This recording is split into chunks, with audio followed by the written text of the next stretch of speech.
না, ওটা তো আলাদা একটা ঘটনা। ওটা ঘটনা, এই ঘটনার সঙ্গে অন্য কিছু নাই।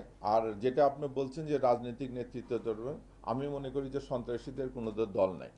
রাজনীতি দেশে অনেকেই করতেছে, অনেক নেতা আছে। রাজনীতি একটা মানে সমাজের একটা অবিচ্ছেদ্য অংশ। এখানে পলিটিক্যাল পার্টি থাকবে, যারা পলিটিক্স করবে, রিয়েল পলিটিক্স, তাদের ব্যাপারে তো আমাদের কোনো বক্তব্য নেই। কিন্তু কোনো পরিচয়, কোনো সন্ত্রাসী আসলে আমরা সন্ত্রাসীকে সন্ত্রাসী হিসেবে চিহ্নিত করব। কোনো রাজনৈতিক পরিচয় আমরা কোনো সময় বিবেচনা করব না। না, এখন আমরা অ্যারেস্ট করতে পারিনি। একটু ক্লিয়ার করবেন কয়জন শুটারকে আপনারা অ্যারেস্ট করেছেন এবং হাফিজুর রহমান হাফিজ যার কথা বলা হচ্ছে তার ইনভলভমেন্টটা কি, মানে তার সাথে বিরোধটা কি নিয়ে? বিরাটটা ওই যে বললাম যে এলাকার ময়লা দখল, কিছু জমি জমা দখল, ফুটবল দখল, এগুলো নিয়ে বিরোধ আমরা প্রাথমিকভাবে যেটা জেনেছি। এবং যে হাফিজের কথা বললেন, যে সিএনজি হাফিজ, সে যে এটার সঙ্গে জড়িত। আমাদের যে 7 জন ধরা আছে, 7 জনই এটা স্বীকার করেছে যে তাদেরকে কে কোথা থেকে ভাড়া করেছে। এবং আরও কিছু প্রমাণ পেয়েছি আমরা, হোটেলে যে নিয়ে এসে রাখা আছে, হোটেলকে বুক করেছে, তারপর ওখানে কিছু টাকা পয়সার লেনদেন হয়েছে। এগুলো সার্বিক বিবেচনায় আমরা যথেষ্ট তথ্য প্রমাণ পেয়েছি। এবং গ্রেপ্তারকৃত আসামিরা স্বীকার করেছে যে তারা হাফিজের হাফিজই তাদেরকে ভাড়া করে নিয়ে এসেছে এই হত্যাকাণ্ড ঘটানোর কয় লাখ জন্য। টাকায় চুক্তি হয়েছে, কয় লাখ টাকায় চুক্তি হয়েছে এই এতে হত্যাকাণ্ড? প্রাথমিকভাবে জানা গেছে যে 25 লাখ টাকায় চুক্তি হয়েছে। আচ্ছা, এখানে যে অস্ত্রগুলো ব্যবহার হচ্ছে, কিছুদিন আগেও কিন্তু একইভাবে ঘটনা ঘটেছে, সেই অস্ত্রগুলো কোথা থেকে আসছে? এবং মিরপুরে দেখা যাচ্ছে যে এখানে এর মধ্যে আরেকটা যোগ করতে চাই যে হিজড়াদের একটা গ্রুপ, দুইটা গ্রুপ আধিপত্যতা বিস্তারকে কেন্দ্র করে সেখানেও প্রকাশ্যে অস্ত্র নিয়ে তারা মহড়া দিচ্ছে। এবং এবং ওইখানে বোঝা যাচ্ছে যে তাদের অস্ত্রের একটা বেশ ভালো একটা চালান রয়েছে। এই বিষয়টা আপনাদের নজরদারির মধ্যে আছে কিনা? অবশ্যই ভাই, যে কয়টা ঘটনা ঘটছে, কিছু ঘটনা তো আমরা চেষ্টা করি যে আমাদের কাছে তথ্যপত্র আসলে, যেটা ঘটনা ঘটার পূর্বে আমরা প্রিভেনশন ব্যবস্থা নিয়ে আসে।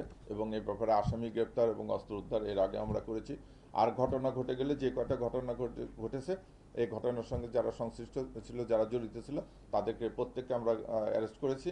এবং এই ঘটনার নেপথ্যে যারা, তাদের বিরুদ্ধে আমরা ব্যবস্থা নিয়েছি, মামলা, তারাও চার্জশিটভুক্ত হবে। তাদেরকেও অনেকে অ্যারেস্ট করেছে। কাজে আমরা নির্দ্বিধায় বলতে পারি যে যে কোনো ঘটনা ঘটলে অবশ্যই আমরা তার বিরুদ্ধে কঠোর ব্যবস্থা নেব। আন্ডারওয়ার্ল্ডের কোনো কানেকশন? না, এখনো আমরা এরকম কোনো ইয়ে পাইনি। তবে যেটা হয় যে মিড লেভেলের যারা আছে, তারা সবসময় চেষ্টা করে যে একটা দলভুক্ত বা একটা ব্র্যান্ডিং হওয়ার জন্য এরকম নামের ব্যবহার আমরা অনেকবারই দেখেছি। আমি আবারও বলতেছি যে তদন্তে যে যারই সংশ্লিষ্টতা পাওয়া যাক, তাকে আমরা আইনের আওতায় নিয়ে আসবো। মাননীয় অতিরিক্ত কমিশনার, একটা প্রশ্ন সেটা হচ্ছে যে আমরা এখন পর্যন্ত ঢাকায় 5ই আগস্টের পরে অন্তত 30 থেকে 35টা হত্যাকাণ্ড দেখলাম। এই হত্যাকাণ্ড প্রতিটাই আমরা যখন কাজ করতে যাই, প্রত্যেকটাই দেখলাম রাজনৈতিক সংশ্লিষ্টতা এবং শীর্ষ সন্ত্রাসীরা আছে, যারা পেছনে থেকে কাজ করলেও তারা রাজনৈতিক মদত পেয়ে থাকে। আমরা কিন্তু এই জায়গায়, আপনারাও ব্রিফ করেছেন অনেকগুলো হত্যাকাণ্ড নিয়ে, প্রত্যেকটা হত্যাকাণ্ডে আপনারা বলেছেন যে কোনো হত্যাকাণ্ডে আমরা রাজনৈতিক হিসাব বিচার করি না, কিন্তু প্রত্যেকটা হত্যাকাণ্ডের পেছনেই কিন্তু রাজনৈতিক কারণ থাকে, রাজনৈতিক দ্বন্দ্ব থাকে, রাজনৈতিক পরিচয় থাকে। তো আমরা এখানে যে সাংবাদিক বা আমরা পুলিশ, এই দুইটার মাঝে এসে শুধু রাজনৈতিক পরিচয়টা হারায় যায়। রাজনৈতিক না, পরিচয় রাজনৈতিক পরিচয় হারিয়ে যাওয়ার কিছু না। এখানে জানেন যে যে ঘটনা ঘটেছে এবং যাকে টার্গেট করা হয়েছিল, দুইজনেরই রাজনৈতিক পরিচয় আছে। আমি কিন্তু তাদের রাজনৈতিক পরিচয় তুলে ধরেছি। আমি সেই জন্য বলতেছি যে রাজনৈতিক ছত্রছায়ায় কেউ সন্ত্রাসী কর্মকাণ্ড করবে, এটা আমরা বরদাস্ত করব না। এখানে যে দুই ব্যক্তির নাম এসেছে, আমি কিন্তু নির্দ্বিধায় তাদের নাম বলেছি, তাদের জড়িত তাদের বলেছি, এবং তাদের গ্রেপ্তার করবো, এটাও আমরা বলেছি। কাজে রাজনীতিকে আড়াল করার কিছু নাই। কেউ রাজনৈতিক ব্র্যান্ডিংয়ে অপরাধী মানে সন্ত্রাসী কর্মকাণ্ড করবে, এটা আমরা বরদাস্ত করব না। আমরা অবশ্যই তার চেষ্টা করা হয়েছিল, তিনি বলেছেন যে আসন্ন কাউন্সিলর ইলেকশনকে কেন্দ্র করে আসলে তার উপরে আমরা এখন কিছু পাইনি। আপনারা জানেন যে 3 দিন আগেকার ঘটনা, আসামি অ্যারেস্ট করেছে, জিজ্ঞাসাবাদ করেছে। আমরা আপাতত এটাই পেয়েছি যে এখানে যে কর্মকাণ্ডগুলো হচ্ছে, চাঁদাবাজি এবং দখল বাণিজ্য এটা নিয়ে।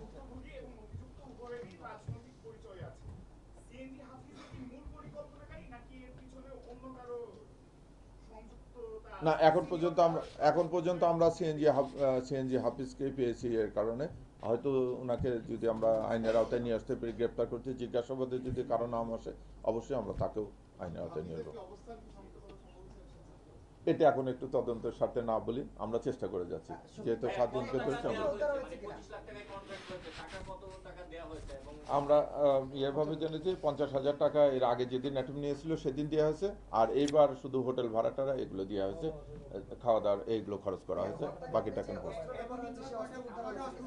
একটা অস্ত্র উদ্ধার হয়েছে, আর একটা অস্ত্র বাইরে আছে, সেটার জন্য আমরা চেষ্টা করতেছি সেটা উদ্ধার করার। সোর্সগুলো আপনারা করতে কোথায় পারছেন? এটা অস্ত্র source অস্ত্রের যে আসলে source, কারা? যেখান থেকে অস্ত্র তারা কিনছে এবং নিয়ে তারপর তারা ব্যবহার করছে, সেই সোর্সগুলো কি আপনারা আমরা যেহেতু অস্ত্র উদ্ধার করতেছি, সোর্স জেনেই তো অস্ত্র উদ্ধার করছি, তো অস্ত্রটা উদ্ধার করলে জানা যায় যে এটা লাস্ট রিসোর্স কোথায় বা কোথা থেকে আসছে, এটা আমরা জানতে পারতেছি। এটা তো অবশ্যই একটা কনক্লুশন হতো। ডিলার কিন্তু হচ্ছে এই ইয়েতে যারা ছত্রছায়া হয় সেটা হচ্ছে এক ইব্রাহিম ভাষার দিকের দিকে, দ্বিতীয়ত হচ্ছে আব্বাস। ওনারা দুইজন বর্তমান দেশের বাইরে থাকলেও তাদের লোকেরাই কিন্তু এই অস্ত্রগুলো দিচ্ছে। তো সেক্ষেত্রে আমরা গণমাধ্যম কর্মীরা জানলেও আপনারা কেন তাদের লোকগুলোকে শনাক্ত করতে পারছেন না? ভাই, আপনি যেটা বললাম যে অস্ত্র উদ্ধার হলো, সেই লোকটা আসলে কোন ব্র্যান্ডিং এ অস্ত্র উদ্ধার করতেছে বা কে, আপনি বললেন যে তারা বিদেশে আছে। আমার অস্ত্রটা যে ক্যারি করতে হবে, অস্ত্র ইয়েটা একটা পজিশন থাকতে হবে। এখন বিদেশ থেকে একটা লোককে যদি আমি বলি যে বিদেশ থেকে উনি এসে আপনাকে বা আমাকে অস্ত্র দিয়ে গেছে, এটা তো আসলে গ্রহণযোগ্য হবে না। গ্রহণযোগ্য হবে যার কাছ থেকে আমরা অস্ত্রটা রিকভারি করছি বা যে ব্যবহার করছে, তার সেই পর্যায়ে তো অস্ত্র যেহেতু উদ্ধার হচ্ছে, আসামি গ্রেপ্তার হচ্ছে, ব্যবহারকারী বা ক্যারিয়ার, এটা তো তাদেরকে আমরা গ্রেপ্তার করতেছি, কেউ আইনের আওতায় নিয়ে আসতেছে। এখানে তো কাউকে হাইড করার কোনো প্রশ্ন আসে না। ধন্যবাদ সবাই।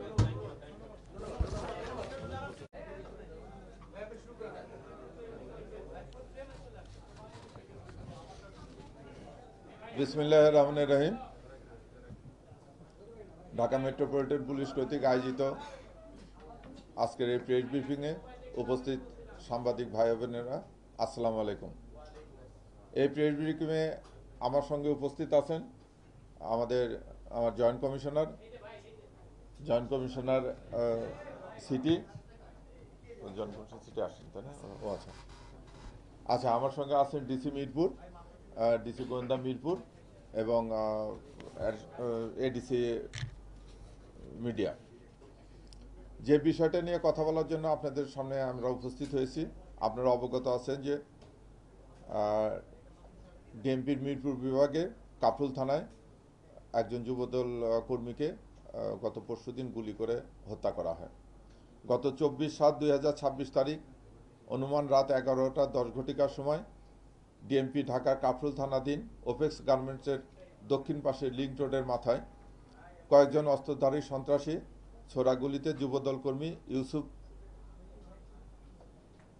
সবজি বিক্রেতা নালাল সর্দার এবং মনির হোসেন গুরুতর আহত হয়। অস্ত্রধারীরা পালিয়ে যাওয়ার সময় সাধারণ জনগণ তাৎক্ষণিকভাবে একজন অস্ত্রধারীকে পিস্তল সহ আটক করে। বাকি অস্ত্রধারীরা পালিয়ে যায়। উপস্থিত লোকজন ভিকটিমদেরকে ঢাকা মেডিকেল কলেজ হাসপাতালে নিয়ে ভর্তি করেন। পরবর্তীতে কর্তব্যরত চিকিৎসক ভিকটিম ইউসুফকে মৃত ঘোষণা করে। আহত সবজি বিক্রেতা নানাল সর্দার ও মনির হোসেন ঢাকা মেডিকেল কলেজ হাসপাতালে আশঙ্কাজনক অবস্থায় চিকিৎসাধীন রয়েছেন। উক্ত ঘটনায় ঢাকা মেট্রোপলিটন পুলিশের গোয়েন্দা বিভাগ এবং ঢাকা মেট্রোপলিটন পুলিশের মিরপুর বিভাগ যৌথভাবে তদন্ত শুরু করে। তদন্তের এক পর্যায়ে তারা মামলার মূল ঘটনার রহস্য উদ্ঘাটন করতে সমর্থ হয়।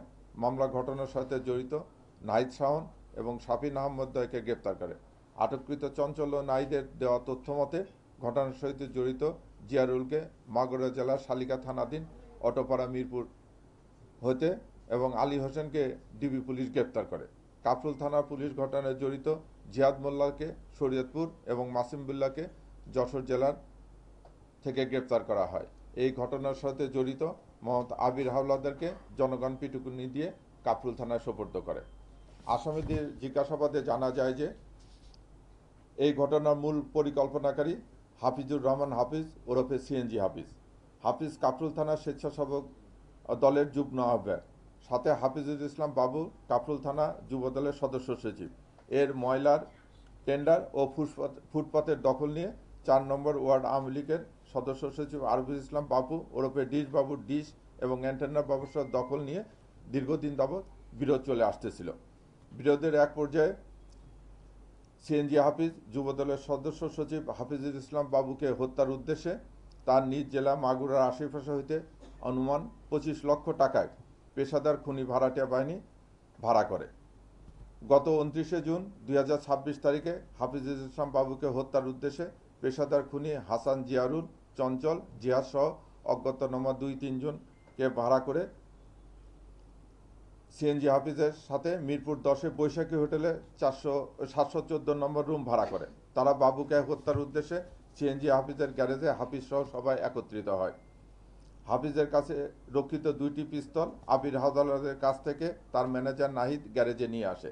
পিস্তলগুলো হাফিজ নিজ হাতে পার্টস খুলে গুলি লোড করে, কিন্তু এই সময় একটি মিসফায়ার হয়। বিকট শব্দ হলে তারা ওই দিন হত্যার পরিকল্পনা স্থগিত করে। কিন্তু পেশাদার খুনিরা ওই দিন বিশ্বকাপ ফুটবল খেলা দেখার অজুহাতে হাফিজুল ইসলাম বাবুর অফিসের আশেপাশে পৌঁছে বাবুর চেহারা চিহ্নিত করে ও সিএনজি হাফিজের কাছ থেকে 50,000 টাকা অগ্রিম নিয়ে ওই দিন চলে যায়। পরবর্তীতে 23শে জুলাই 2026 তারিখে পূর্ব পরিকল্পনা অনুযায়ী আসামিরা সন্ধ্যার দিকে হাফিজের গ্যারেজে একত্রিত হয় এবং সিএনজি হাফিজের লোড করা পিস্তল 2টি নাইদের কাছ থেকে জিহাদ নিয়ে জিয়ারুলকে একটি পিস্তল এবং চঞ্চলকে একটি পিস্তল দেয়। পিস্তলগুলো নিয়ে জিয়ারুল, চঞ্চল, হাসান, জিহাদ, মাসুম বিল্লাহ সহ আরও অজ্ঞাতনামা 2-3 জন হাফিজুল ইসলাম বাবুকে হত্যার উদ্দেশ্যে তার অফিসের সামনে অবস্থান নেয়। সিএনজি হাফিজের অপর কর্মচারী শাফিন এবং জিয়ারুলের আত্মীয় আলী হোসেন ঘটনাস্থল রেখে এবং আসামিদের পালিয়ে যাওয়ার সহায়তা করে এবং আলী হোসেন ঘটনা ঘটার পরবর্তীতে পুলিশি তৎপরতা এলাকার পরিস্থিতি সম্পর্কে আসামিদের নিয়মিত তথ্য দিয়ে অবগত করতে থাকে। ঘটনার দিন রাত অনুমান 11 ঘটিকার সময় হাফিজুল ইসলাম বাবু তার অফিসের সামনে নেতাকর্মীদের নিয়ে আলাপকালে অপরিচিত লোকজনের সন্দেহজনক মনে হলে তাদের পরিচয় জিজ্ঞাসা করলে তারা তাদের বাসা মিরপুর 10 বলে জানায়। এক পর্যায়ে হাফিজুল ইসলাম বাবু তার নেতাকর্মীরা অপরিচিত ব্যক্তিদের দেহ তল্লাশি করতে চাইলে তাদের মধ্যে একজন পিস্তল বাইর করে যুবদল কর্মী ইউসুফের বুকে গুলি করে এবং তাৎক্ষণিকভাবে অস্ত্রধারী সন্ত্রাসীরা এলোপাতাড়ি গুলি ছুড়ে পালিয়ে যাওয়ার চেষ্টা করে। উপস্থিত জনগণ ধাওয়া করে অস্ত্রধারী সন্ত্রাসী চঞ্চলকে অস্ত্রসহ আটক করে এবং কাফরুল থানায় সোপর্দ করে। উক্ত গোলাগুলিতে যুবদল কর্মী ইউসুফ নিহত হয় এবং সহ্য বিক্রেতা নানাল সর্দার ও মনির হোসেন ঢাকা মেডিকেল কলেজ হাসপাতালে আশঙ্কাজনক অবস্থায় চিকিৎসাধীন রয়েছে। এই ঘটনা ঘটার পরে আমি পূর্বে উল্লেখ করেছি ঢাকা মেট্রোপলিটন পুলিশের গোয়েন্দা বিভাগ এবং মিডব্রিফ বিভাগ যৌথভাবে কাজ করে 7 জন আসামিকে গ্রেপ্তার করে অস্ত্র উদ্ধার করে এবং ঘটনার মূল পরিকল্পনাকারী চিহ্নিত সহ ঘটনার রহস্য উদ্ঘাটন করে। ধন্যবাদ সবাইকে।